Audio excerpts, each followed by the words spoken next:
السلام عليكم، ازيكم عاملين ايه؟ يا رب تكونوا بخير. كلام عن ماتش ويست هام وليفربول اللي انتهى 2-0 لمصلحة ليفربول. كنت عملت شورت كده ونزلته واتكلمت فيه على ليفربول والنهارده الطريقة اللي لعب بيها ارن سلوت، والنتيجة طبعا ان كانت ليفربول كسب 2-0، ولكن الاداء كان سيء جدا. حتى يعني بداية الشوط الأولاني كله تعتبر إن الشوط الأولاني كله ليفربول مستحوذ مع الكورة، ولكن ما فيش أي حاجة خطر على المرمى، ما فيش غير كورة واحدة اللي لعبها إيزاك وصدها أريولا، لكن غير كده ما فيش أي حاجة خالص. هو بدأ بطريقة اللعب اللي على الورق 4-3-3، ولكن هي في حقيقة الأمر 4-2-4-4-2. أليسون في حراسة المرمى، كوناتي وفان دايك، وباك رايت لأول مرة بيدخلوا جوميز، كيركيز ناحية الشمال، وجرافنبرخ ماكاليستر في وسط الملعب معاهم فيرتس، وناحية الشمال بيلعب خاكبو، وناحية اليمين طلع صلاح بره التشكيلة ونزل سوبوسلاي، وفي الهجوم إيزاك. ولكن هي في الحقيقة بتتقلب في الوضع الهجومي إن بيبقى 4 في نُص الملعب، واللي في الاتنين اللي في الأمام هم إيزاك وفيرتس. هو أعتقد من وجهة نظر أرن سلوت إن هو كان بيحاول النهارده إن هو يستحوذ على الكورة أكتر، إن هو يمنع فريق ويست هام إن هو يبني الكورة ويبقى طول الوقت هو اللي معاه الكورة، ويحاول إن هو يضغط على فريق ويست هام، ويمكن يكون هو نجح في ده، إن هو طول الوقت هو مستحوذ على الكورة، ليفربول معاه الكورة قادر إن هو يلعب ويخرج بالكورة من غير أي ضغوطات. بس ده مش علشان خاطر أرن سلوت كان جامد، ولا علشان الخطة التكتيكية اللي هو لعب بيها كانت جامدة، ولكن لضعف فريق ويست هام اللي كان بيقابل النهارده ليفربول، اللي ما كانش فيهم النهارده حد غير باكيتا. باكيتا الوحيد اللي كان قادر يلعب كورة وقادر يخرج بالكورة ويحرك الفريق، ولكن لو باكيتا مش قادر يعمل الكلام ده مفيش حد تاني يعمله. بوين مختفي تماما عن اللعب، يعتبر مش موجود، فتقدر تقول النهارده ان انت كنت بتلاعب فريق ضعيف. شوط اولاني انت فقدت سوبوسلاي تماما في المركز اللي انت لعبته فيه، فقدت لاعب من اهم اللعيبه اللي عندك في المنظومه الهجوميه والدفاعيه، لانك انت خليته ناحيه اليمين مكان محمد صلاح، والجبهه دي لا اشتغلت ولا شفنا منها حاجه خلال الشوط الاولاني كله، ولا انت قدرت ان انت تستفيد بمجهود سوبوسلاي. وكان الاداء سيء جدا جدا جدا في الشوط الاولاني، يعني انا مش هضحك عليكم، الشوط الاول كله يعتبر بالنسبه لي اداء سيء للغايه من ليفربول. مستحوذ 63%، ولكن لما تيجي تبص على الشوتس اون تارجت مفيش اي حاجه خالص، مفيش غير هي الكوره اللي انا اتكلمت عليها بتاعت ايزاك. وكان نمط اللعب بطيء ونمط اللعب سيء للغايه.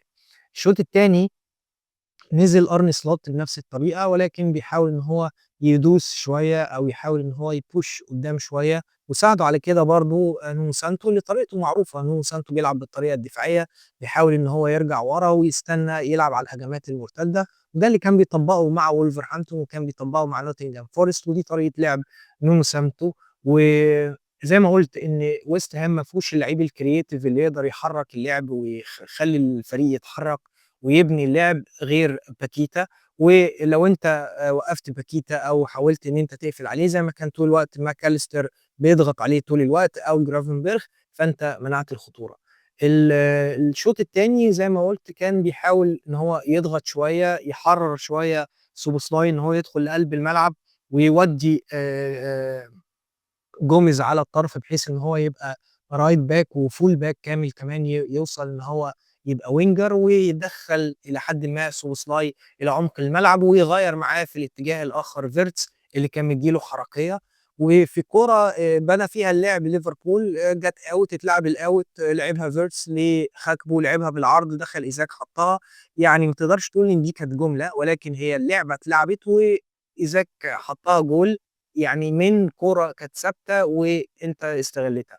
بعد كده بعد ما جِبت الجول بلا أي داعي مع فريق ما شاطش عليك كورة واحدة طول الماتش كلّه، ما سبّبلكش أي خطورة خالص، فجأة تراجعت تمامًا وسِبت الاستحواذ لويست هام، وبدأت بتحاول تأمِّن. ودي مشكلتي مع أرني سلوت، إن هو مدرب جبان. هو مدرب من أول حتى السنة اللي فاتت، حتى لمّا كان بيلعب، كان بيجيب جول أو جولين وينام عليهم ويقول لك تمام كده ونهدّي اللعب بقى ونموّت اللعب ونبدأ ندوّر الكورة. أنا الطريقة دي من المدربين ما باحبهاش. أنت لو أنت عندك تجيب جول و2 و3 ما تعمل كده، ضيف وحُط أهداف كتير، لأن الأهداف دي ممكن تساعدك بعد كده في ترتيب الدوري، لو أنت مثلًا الأول واتساويت في النُقط مع فريق تاني، فالأهداف دي تتحسب لك.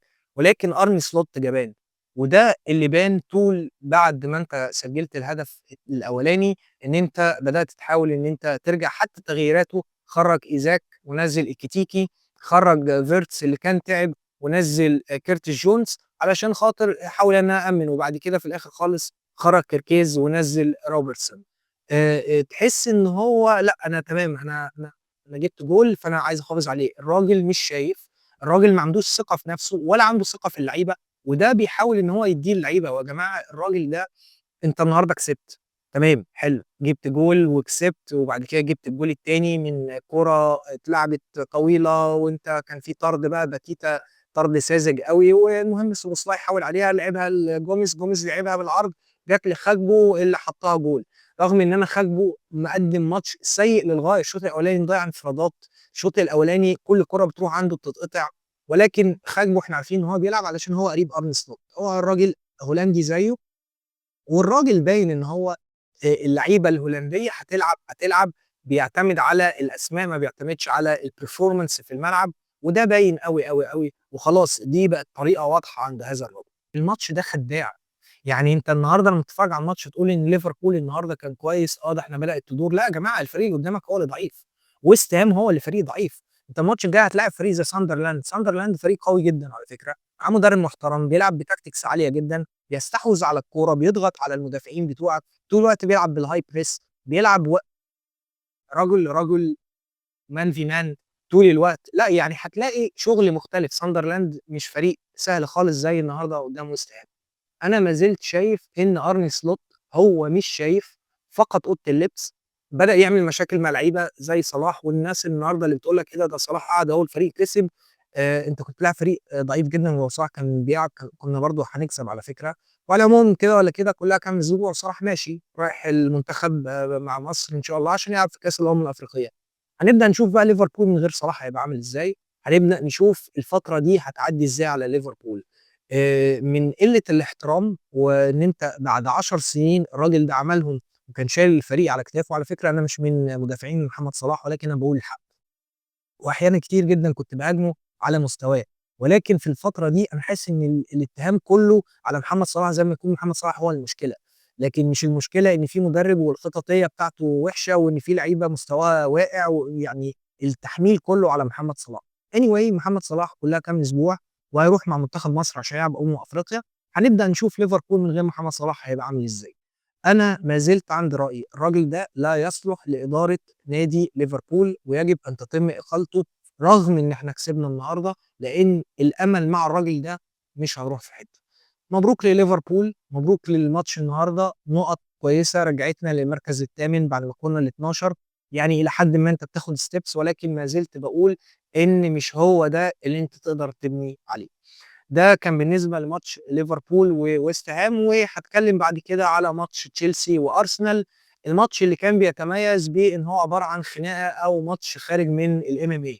تحس إن في الماتش ده كله ضرب والتحامات وإنذارات وطرد كايسيدو والكلام ده كله.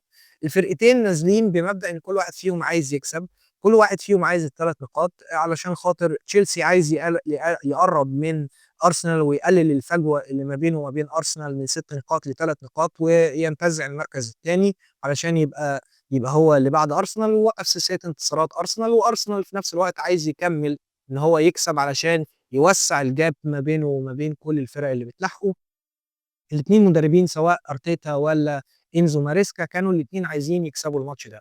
تشيلسي هو اللي بدأ اللعب بقوة جدًا، وهو اللي كان بيحاول طول الوقت إن هو يفرض سيطرته على الماتش، ويضغط ضغط عالي لحد ما حصل الطرد. حتى قبل الطرد كانت كل الكور الخطرة وكل اللي ممكن الفرص اللي تيجي أهداف كانت لتشيلسي، لحد ما حصل الطرد، وهي طرد طبعًا بتاعة كايسيدو ما فيهاش كلام. غيّر من هنا مجرى المباراة تمامًا، وادّى أفضلية لأرسنال على حسب العددية، إن بقى العدد أكتر و11 بيلعب قدّام 10، ولكن الكلام ده كان في نهاية الشوط الأولاني. الشوط التاني كنا دايمًا بنفكّر إن ماريسكا هيعمل إيه، هيحاول إن هو يلعب zone defense ويقفل خالص تمامًا ويلعب بيرجّع ال10 لعيبة ورا ويبدأ يلعب أو 9 لعيبة ورا ويقدر يلعب إن هو بعد كده يلعب على الcounter attacks وده فعلًا اللي حصل. هو حاول إن هو يسيب الكورة لأرسنال، قال له خُدها أنا مش عايزها وأنا هالعب على التحولات السريعة في وجود نيتو، والناحية التانية لمّا غيّر استيفاو ونزّل جراناتشو. وعجبني أوي ماريسكا إن هو ما كانش يعني اتفلسف، قال لك أنا هالعب بالتمام يعني يا جماعة تمام أنا زي الفل، أنا ما عنديش مشكلة بظل الظروف دي إن أنا أطلع كسبان نقطة، فزي الفل بالنسبة لي، أنا مش هابقى متضايق، بل بالعكس المفروض اللي هيبقى متضايق هو هيبقى أرسنال، لكن أنا بالنسبة لي أنا تمام وزي الفل ومِيَّة مِيَّة. ومن كورة كورنر اتلعبت دخل شالوبا حطها جول 1-0 لتشيلسي، وبدأت الناس كلها تقول لك أوبا الطريقة الإيطالية هيستخدمها إنزو ماريسكا إن هو يحاول يرجع ورا تمامًا ويقفل عن طريقة الكاتاناتشو ويلعب على خلاص إن أنا أحافظ على الهدف ده، ولكن جه بعديها ساكا يمكن هي الكرة الوحيدة اللي في الماتش كله اللي ساكا ظهر فيها، لعبها بالعرض دخل مورينو وحطها جول اتعادلوا 1-1.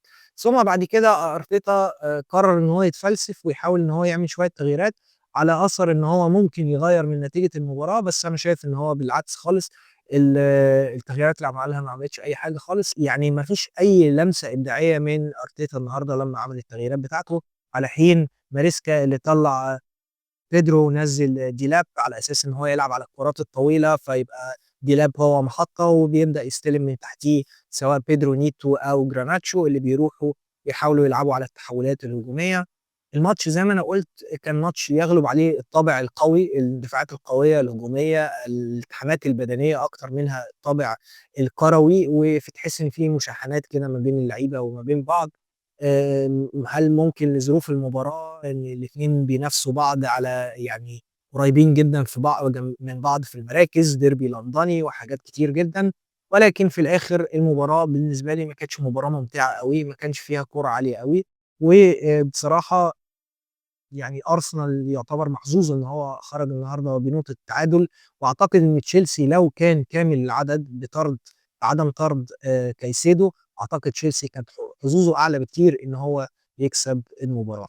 ده كان كلام النهارده يعني ملخص على الجولة بتاعة النهارده في الدوري الإنجليزي ما بين مباراتين ليفربول وويست هام اللي انتهت بفوز ليفربول 2-0 وأرسنال وتشيلسي أو تشيلسي وأرسنال اللي انتهت تعادل 1-1. وعلى فكرة النقاط مش بعيدة عن بعض، يعني أرسنال 30 ليفربول النهارده 21 فرق 9 نقاط. لو ليفربول رجع لمستواه المعهود أعتقد إن في فرص، لأن أرسنال معروف عليه إن هو من الفرق اللي بتنقط كتير وبتفقد نقاط كتير، فيبقى فيها ممكن أمل مش صعب يعني زي السيتي مثلًا، كان السيتي بيبقى صعب ولكن أرسنال لأ فيها، ولكن مشكلة ما زالت إن وجود مدرب زي أرني سلوت اللي أنا ما زلت في وجهة نظري مش مقتنع إن هو يستحق إن هو يكمّل، ولكن الأيام القادمة هتورينا بعد ماتش ساندرلاند أي تعثُّر في ماتش ساندرلاند أعتقد لازم حتميًا إن لازم يتم إقالة هذا الرجل. يعني ده كان كلامنا عن الفيديو النهارده، وما تنساش تعمل لايك بقى وشير وسبسكرايب وتدلّعنا وتقول لنا رأيك في التعليقات. أشوفكم في فيديو جديد، سلام عليكم.